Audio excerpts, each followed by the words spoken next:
Hey, it's Miss Priscilla at the Appleton West Library, and I'm pretty excited about this because this is a long-awaited, much-anticipated next book in what's called the Inheritance Cycle. So it's really, the Inheritance Cycle is a 4-book series that isn't complete in and of itself, but this focuses on one specific character from that, and it takes place 1 year after the big battle of good versus evil.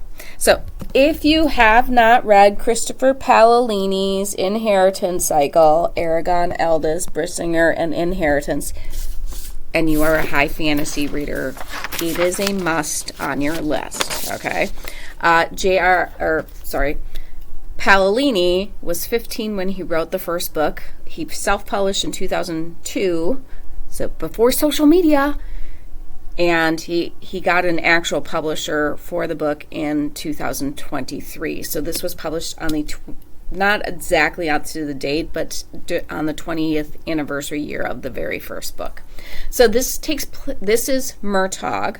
Murtagh is one of the characters who is kind of interesting because he befriends Aragon, our main character from the Inheritance Cycle, but he is captured. He is under the influence of Galvatorix, the evil person who has magic and can break people. And Murtagh does some things that, people are going to hate him for, especially the dwarfs. But if not for Murtagh, and I am giving this is a spoiler if you haven't read Inheritance Cycle, if not for Murtagh, Aragon would not have beaten Galvatorix in the final battle. So Murtagh was critical to winning the war. However, the populace hates him. They don't understand. They only know like the bad things he's did. That he and his dragon Thorn, that's his dragon Thorn there, were part of Galvatorix. So Paolini is clearly influenced very highly by J.R.R. Tolkien, although Tolkien doesn't really have dragons in his books. That's probably the biggest difference. But there's elves, dwarves, humans all living together in a country, but there's things called wargles who aren't like they're kind of on the edge, like are they good or evil? We get a better image of them, I think, in this book here. I did enjoy that.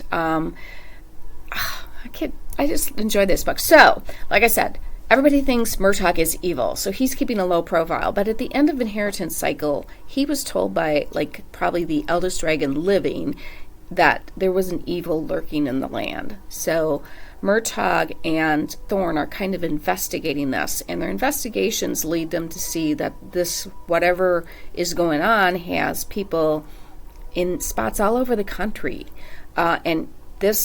He follows the clues, and it leads them to the mountains where they meet a witch who kind of is in charge of a cult. But like I said, she has spies all over the kingdom because they get in some trouble with Murtagh gets in some trouble with them. And Murtagh he doesn't join the group, but he kind of is like, hey, I'm just kind of here to see what's this all about and stuff like that. And he kind of gets in a little deeper than maybe he should, so that calls for some action.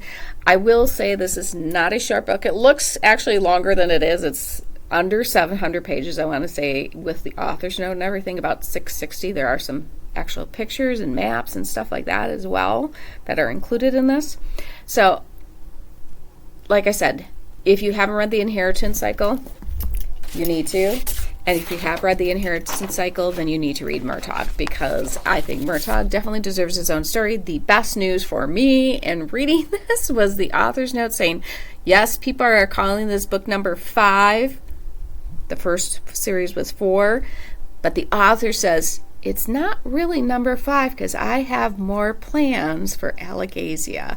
So Christopher Paolini is going to be writing more books, and I am really excited about that. So, all right, if you have can't tell that I'm excited about this whole thing, then I've done something wrong in this book talk. So, if fantasy is not your cup of tea, I feel sad for you, but I will help you find something else, because it's not, everybody has different tastes.